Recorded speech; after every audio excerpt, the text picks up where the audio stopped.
Hello guys, after a week நம்ம ஒரு புது சாப்டர் வந்ததுனால அந்த சாப்டராக இந்த எபிசோடை கவர் பண்ணியிருக்கோம்.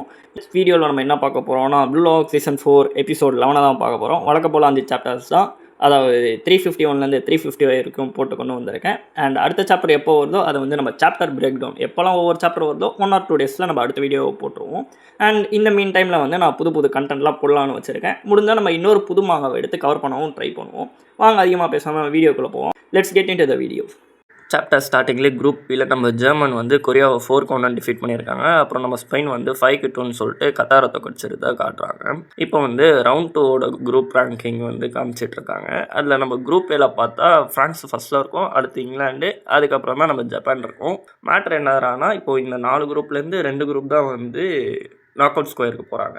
ஸோ இப்போது ஃபஸ்ட்டு 2 டீமில் நம்மளோட ஃப்ரான்ஸ் ஏற்கனவே சேஃப் சைடு தான், அவங்க எப்படி இருந்தாலும் போயிடுவாங்க. இப்போ நம்ம இங்கிலாந்து ஜெயிச்சா அவங்க போவாங்க, இல்லை ஜப்பான் ஜெயிச்சா அவங்க போவாங்க. இப்படி தான் இது ஒர்க் ஆக போகுது. அண்ட் இதுக்கப்புறம் இங்கே நம்ம லாக்கர் ரூமில் காட்டுறாங்க. பார்த்தா நம்ம இசாய் குளிச்சுட்டு இருப்பான், நம்ம ஈகோ சொன்னதெல்லாம் நினச்சி பார்த்துட்டு. அதுக்கப்புறம் என்ன ஆயிருக்கும்டானா நம்ம ரென்னு கேட்டிருப்பான், நான் ஏன் வெளில போனோம் அப்படின்ற மாதிரி. அதுக்கு நம்ம ஈகோ சொல்லுவோம், இசாகி கரசோ தான் நர்வ்ஸ் ஆகி ஒரு டிசிஷன் எடுத்துட்டாங்க, பட் நீ ரொம்ப இசாகியால் இன்ஃப்ளூயன்ஸ் ஆன மாதிரி விளாண்ட, அதனால தான் நீ வெளில போகிற அப்படின்ற மாதிரி சொல்லிட்டு இவன் கிளம்பி போயிடுவான். அதுக்கப்புறம் நம்ம ரென்னும் அதை பற்றிலாம் யோசிக்காமல் பையன் மெடிடேட் பண்ணிருப்பான். இப்போ தான் நம்ம இசாகி என்ட்ரி கொடுக்குறான். அவன் பக்கத்துலேயே வேணுட்டே பண்ணுற மாதிரி பண்ணிருக்க. இங்கே நம்ம ரென்னு கடுப்பாகிட்டு இருந்திருப்பான். நம்ம இசாய் நான் ரொம்ப ஃப்ரஸ்ட்ரேட்டடாக இருக்கேன் அப்படின்ற மாதிரி ரென்கிட்ட சொல்லிட்டு இருந்திருப்பான். அதுக்கப்புறம் இவங்க 2 பேருமே பேசிகிட்டு இருக்காங்க மேட்சை பற்றி. இந்த மாதிரி நம்ம இசாய் சொல்லுவான், நம்மளோட பெஸ்ட்டு கொடுத்து விளாண்டோம் அப்படின்ற மாதிரி. நம்ம ரென் சொல்லுவான், ஆனால் நம்ம தோத்துட்டோம் அப்படின்ற மாதிரி. அதுக்கு நம்ம இசாய் சொல்லுவான், நம்ம தோத்ததுக்கான காரணம் நம்ம 2 பேராலையும் ஒரு கெமிக்கல் ரியாக்ஷனை ப்ரொடியூஸ் பண்ண முடியல, அதுதான் அப்படின்ற மாதிரி சொல்லிட்டு இருந்திருப்பான். அதுக்கப்புறம் நம்ம இசாய் ரென்கிட்ட கேட்பான், அவனோட ஈகோவை ட்ரிகர் பண்ணுறது என்ன அப்படின்ற மாதிரி. ஸோ தட் நம்ம இசாயோட பெர்ஸ்பெக்டிவை கொஞ்சம் சேஞ்ச் பண்ணி பார்க்கலான்னு சொல்லிட்டு இவன் கேட்டிருப்பான். அதுக்கு நம்ம ரென்னும் சொல்லுவான், இந்த மாதிரி இவனுக்கு மேலே இருக்கிறவங்களே இவன் இவனோட உயிரை கொடுத்தாலும் டெஸ்ட்ராய் பண்ணணும்னு சொல்லிட்டு ஆடுவான் அப்படின்ற மாதிரி நம்ம ரென்னு சொல்லுவான்.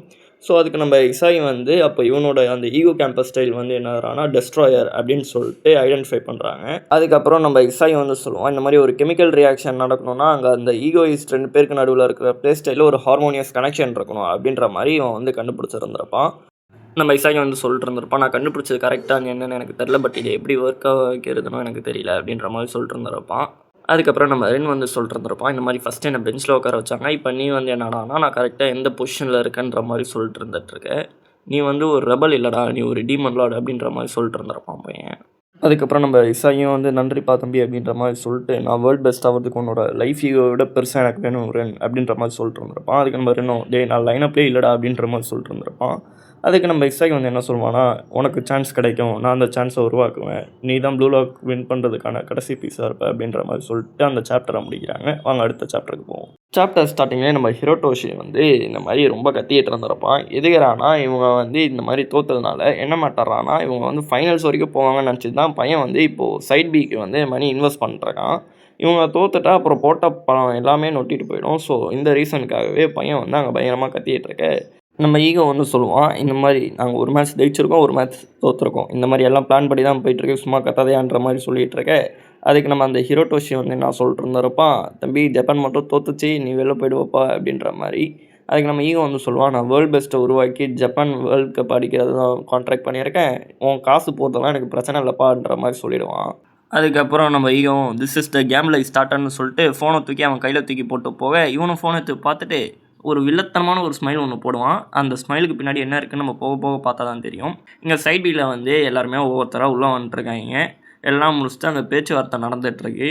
அதுக்கப்புறம் இங்கே பசங்களாம் அடுத்த ரவுண்டுக்கு என்ட்ரி ஆகிறத காட்டுறதுக்கப்புறம் இங்கே ப்ளூ லாக் ட்ரைனிங் கிரவுண்டில் காட்டுறாங்க. இவனுங்கெல்லாம் மாற்றி மாற்றி ப்ராக்டிஸ் பண்ணிட்டுருப்பானுங்க. அதுக்கப்புறம் ரெஸ்ட் எடுக்கலான்னு சொல்லிட்டு அப்போ தான் உட்காருவானுங்க. ஒரு பையன் வரான். இந்த மாதிரி என்ன பண்ணுவான், இந்த மாதிரி ஒரு ரெக்வஸ்ட் இருக்குதுன்னு சொல்லிட்டு, இந்த மாதிரி உங்களால் அடுத்த மேட்ச் இங்கிலாந்து கிட்ட தோக்க முடியுமா அப்படின்ற மாதிரி காமாக கேட்டுட்ருப்பான். இந்த சைடு ப்ளூ லாக் டீம்லேருந்து யாருப்பா தம்பி நீ அப்படின்ற மாதிரி பார்த்துட்ருக்க, நான் தான் டெடி நைட் அப்படின்ற மாதிரி சொல்லிட்டு இருந்திருப்பான். அதுக்கப்புறம் அவன் பாட்டுன்னு இந்த மாதிரி பேரை சொல்லிட்டு, நான் உங்களை தான்ப்பா நம்பிட்டு இருக்கேன், மறக்காம நாளைக்கு தோற்றுருங்கன்ற மாதிரி அவன் பாட்டு கேஷுவலாக டாட்டா கட்டிட்டு போக, ஐயோ நாங்கள் ஒத்துக்கவே இல்லையா தோக்குறோன்ற மாதிரி சொல்லிட்டு இங்கே அவங்ககிட்ட பேச்சுவார்த்தை நடத்திட்டு இருப்பானுங்க.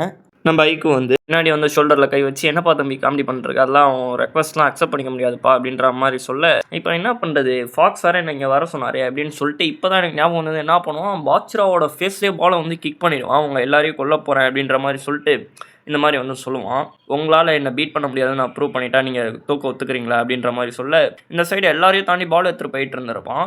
நம்ம கீழே விழுந்த பாச்சராக ஏஞ்சி என்ன ஈகோயிஸ்ட்ராங்க அப்படின்ற மாதிரி பார்த்துட்ருக்கு.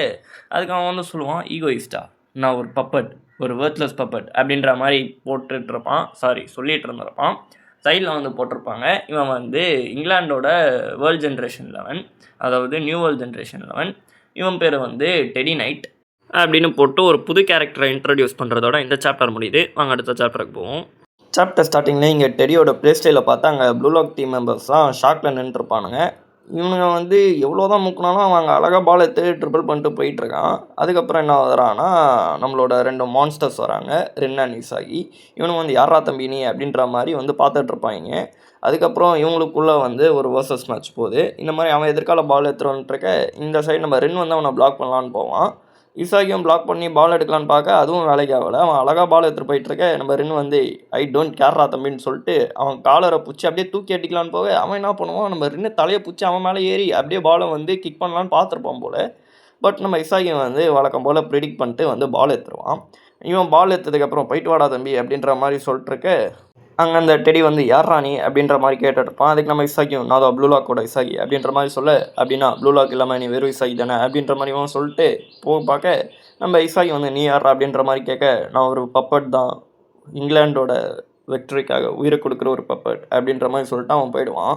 அவன் போனதுக்கப்புறம் இங்கே டிஸ்கஷன் வந்து நடக்குது. இந்த மாதிரி இவங்க பேசிகிட்டு இருப்பாங்க. பட் இவங்க வந்து கரெக்டாக ரியலைஸ் பண்ணுறாங்க, 1-on-1 வந்துட்டா இவங்க யாராலையும் அவனை வந்து பீட் பண்ண முடியாது அப்படின்னு சொல்லிட்டு. பட் அதுக்கப்புறம் வந்து நம்ம இசாகி வந்து பயங்கரமாக மோட்டிவேட் பண்ணிருப்பான் எல்லாத்தையும். அதோட சாப்டர் முடியுது. வாங்க அடுத்த சாப்டருக்கு போவோம். சாப்டர் ஸ்டார்டிங்கே இப்போ வந்து எப்படி ஆரம்பிக்கிறதுனா, இந்த மாதிரி ஜப்பான் வர்சஸ் இங்கிலாந்து மேட்ச் வந்து ஸ்டார்ட் ஆக போகுது. இந்த மாதிரி அங்கே ஸ்டேடியமில் ஃபுல்லாக எல்லாருமே என்னமோ ஃபெஸ்டிவல் மாதிரி நல்லா பயங்கரமாக ஆக்டிவாக ஹைப்பர் ஆக்டிவாக இருந்துருப்பாங்க. ஒரு ஹைப்போட பயங்கரமாக இருக்க போகிற மேட்ச் அப்படின்ற மாதிரி. அதுக்கப்புறம் ஃபார்மேஷன் அதெல்லாம் போட்டு இவங்க கொடுக்குற அலப்புறைகளெல்லாம் காட்டிகிட்டு இருப்பாங்க. இங்கே அப்படியே ப்ளூ லாக்கர் ரூமில் நம்ம ஈகோ வந்து பேசிகிட்டு இருப்பான். நம்ம ஈகோ வந்து சொல்லுவான், நம்ம பண்ண வேண்டியதெல்லாம் பண்ணியாச்சு, இதுக்கப்புறம் எல்லாம் அவங்க கையில் தான் இருக்குது அப்படின்னு சொல்லிட்டு. அதுக்கப்புறம் நம்ம ஈகோ வந்து செம்மையாக மோட்டிவேட் பண்ணிருப்பான்.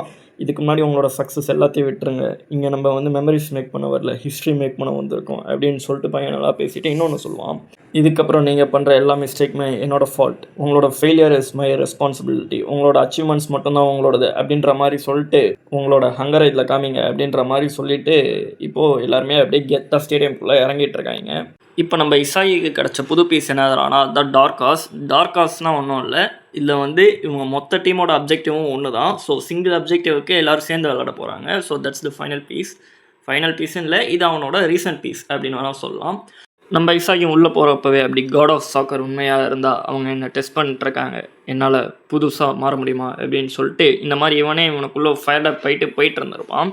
இந்த இடத்துல வந்து எனக்கு ஒரு ஹிண்ட் மாதிரி ஒன்று கிடச்சிது. என்னன்னா, இப்போ நம்ம இசாகி என்டர் ஆகிறப்போ அவனுக்கு சைடில் வந்து அந்த ஃபெதர்ஸ் மாதிரி பறந்துட்டுருக்கும். ஸோ இதை வச்சு நான் வந்து ஒரு மாதிரி ப்ரிடிக்ட் பண்ணுறேன்னு சொல்ல முடியாது, இருக்கலாம், எனக்கு தெரியல. மேபி நம்மளோட இசாகி வந்து அந்த காட் மோட் போக வாய்ப்பு இருக்குதுன்னு நான் நினைக்கிறேன். நடக்கிறத நம்ம பார்ப்போம். வாங்க அடுத்த சாப்டருக்குள்ளே போவோம். சாப்டர் ஸ்டார்டிங்லேயே மேட்ச் ஸ்டார்ட் ஆகிறத தான் காட்டுறாங்க. பிளேயர்ஸ்லாம் உள்ளே வந்தாச்சு. ஜப்பான் வர்சஸ் இங்கிலாந்து சொல்லிட்டு உள்ளே போட்டு அங்கே போயிட்டு பார்த்தா இவனுங்க வந்ததுக்கப்புறம் நின்று பேச்சுவார்த்தை நடத்திட்டு இருப்பாங்க. அங்கே இங்கிலாந்து டீமில் ஆகியும் நின்று இருந்திருப்பான். ஸோ இவங்க பேசிகிட்டு இருக்கப்போ அப்படியே இந்த சைடு இவங்களோட கோச்சை காட்டுறாங்க. இங்கிலாந்து சைடு அவன் பேர் வந்து ஃபாக்ஸு. பையன் பார்க்கவே ஒரு மாதிரியாக தான் இருப்பான், கொஞ்சம் வயசான ஆள் மாதிரியும் இருப்பான். இவன் வந்து நம்ம ஜின்பாச்சி ஈகோவோட ரைவலாக என்னன்னு தெரியல, பட் அவன் பேசுகிறது லைட்டாக அந்த மாதிரி தான் இருக்கும். நம்ம ஈகோ வந்து கேட்பான், ஒன்றெல்லாம் எந்த முட்டாப்பாயிடா கோச்சா போட்டது அப்படின்ற மாதிரி. அதுக்கு அவனும் ஒரு மாதிரி கேவலமாக சிரிச்சுட்டு, இந்த மாதிரி ஒன்றையே ஹையர் பண்ணியிருக்காங்கன்னா என்னால் அவனை ஹையர் பண்ண மாட்டானா என்னன்ற மாதிரி தான் அவனும் ஒரு பேச்சு போட்டிருப்பான். அதுக்கப்புறம் நம்ம ஈகவும் பார்ப்போம் யாரோட ஆஸ்தட்டிக்ஸ் இந்த நியூ இயர் ஆஃப் சாக்கரில் இருக்குது அப்படின்னு சொல்கிறதோட இங்கே கிக் ஆஃப் ஸ்டார்ட் ஆகுது.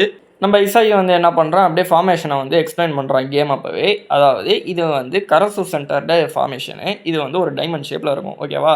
சென்டரில் நம்மளோட இசாகி இருப்பான், இவனுக்கு பின்னாடி வந்து கரசு, ஃப்ரண்ட்டில் வந்து ஹியூரி, ரைட்டில் வந்து பார்த்தா ஜான்டெட்ஸு, லெஃப்ட்டில் வந்து பார்த்தா யுக்கிமியா. இந்த மாதிரி இவங்க ஒரு டைமண்ட் ஃபார்மேஷனில் இருப்பாங்க. அண்ட் இவங்களுக்கு பின்னாடி வந்து ஃபினிஷராக நம்மளோட ஷிடோ இருப்பான். அண்ட் நம்ம இசாகி எதுக்கு உள்ளே இருக்காண்டானா எல்லாரையும் கன்ஃபியூஸ் பண்ணுறதுக்கு.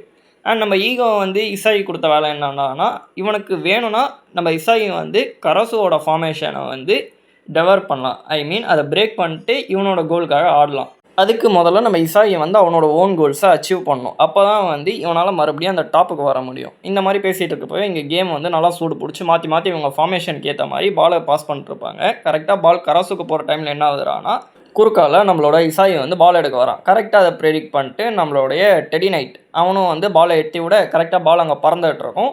நம்ம பையன் இங்கே அவனும் பறவை மாதிரி பறந்துட்டுருக்கேன். இங்கே இங்கிலாந்து சைடு டிஃபெண்டர்ஸ் வந்து சார் ஜம்ப் பண்ணுறான் சார் அப்படின்ற மாதிரி பார்த்துட்ருக்கேன். ஆமாண்டா அதுக்கு இப்போ என்ன அப்படின்ற மாதிரி இவங்க வந்து அழகாக வந்து டிஃபெண்ட் பண்ணிவிடுவானுங்க ஹெட்ஸ் வச்சு. பால் அங்கே பறந்துட்டோம் மறுபடியும். இவனுங்க டிஃபெண்ட் பண்ணுறதே அந்த நைட்ஸ் வந்து ஷீல்டை வச்சு டிஃபெண்ட் பண்ணுற மாதிரி காமிச்சிருப்பாங்க. பேனல் சூப்பராக இருக்கும். அண்ட் இங்கே இந்த ஃபாக்ஸ் வந்து ஐம் 0 to 1 அப்படின்னு சொல்ல yes sir we will turn 1 to infinity அப்படின்ற மாதிரி நம்ம டெடி வந்து சொல்லுவான். இதுவும் வந்து பார்க்க எனக்கு ஒரு மாதிரி கேட்சியாக இருக்குது. பார்க்க இது எனக்கு மட்டும்தான் அப்படி இருக்கா என்னன்னு தெரில, பட் நல்லா இருக்குது ஒரு மாதிரி. அண்ட் அதோட இந்த சாப்டரும் எபிசோடும் முடிவடைகிறது. அண்ட் நான் ஸ்டார்டிங்லேயே சொன்ன மாதிரி இதுக்கப்புறம் வரப்போகிற சாப்டர்ஸ்லாம் நான் வந்து என்ன பண்ண போகிறேன்டானா சாப்டர் பிரேக் டவுன் பண்ண போகிறோம். எந்தெந்த எபிசோட்லாம் ரிலீஸ் ஆகுதோ அது ரிலீஸ் ஆன மேபி 1 or 2 டேஸ்க்குள்ளே நம்ம சேனலில் போட்டுருவோம். ஸோ அப்படி நீங்கள் அந்த போட போகிற வீடியோலாம் பார்க்கணுன்னு நினச்சிங்கன்னா மறக்காமல் சேனலை சப்ஸ்கிரைப் பண்ணிட்டு பக்கத்தில் இருக்கிற பெல் ஐக்கானை வந்து தட்டி விட்ருங்க. அப்படியே மறக்காமல் இந்த வீடியோவை வந்து லைக் பண்ணிட்டு முடிஞ்சால் உங்களோட தாட்ஸை வந்து கமெண்ட் செக்ஷனில் போட்டு விட்டு போயிடுங்க. அடுத்த எபிசோடு எப்போ வரும்னு கேட்டால் ஐ டோன்ட் நோ. எப்போ வந்து அடுத்த சாப்டர் வருதோ அதுக்கப்புறம் தான் அடுத்த எபிசோடும் வரும். நான் நடுவில் சில கண்டென்ட்லாம் போடலான்னு இருக்கேன். ஸோ நம்ம சப்ஸ்கிரைபர்ஸ் யாராவது ப்ரோ நீ மாங்க மட்டும் இல்லை ப்ரோ நீ எந்த கண்டென்ட் போட்டாலும் பார்ப்பேன் ப்ரோ அப்படின்ட்டு இருந்தீங்கன்னா மறக்காமல் நான் போட போகிற வீடியோஸும் பாருங்கள். ஐ ஹோப் உங்களுக்கு பிடிக்கும்னு சொல்லிட்டு. And see you guys in another video. Tata bye bye.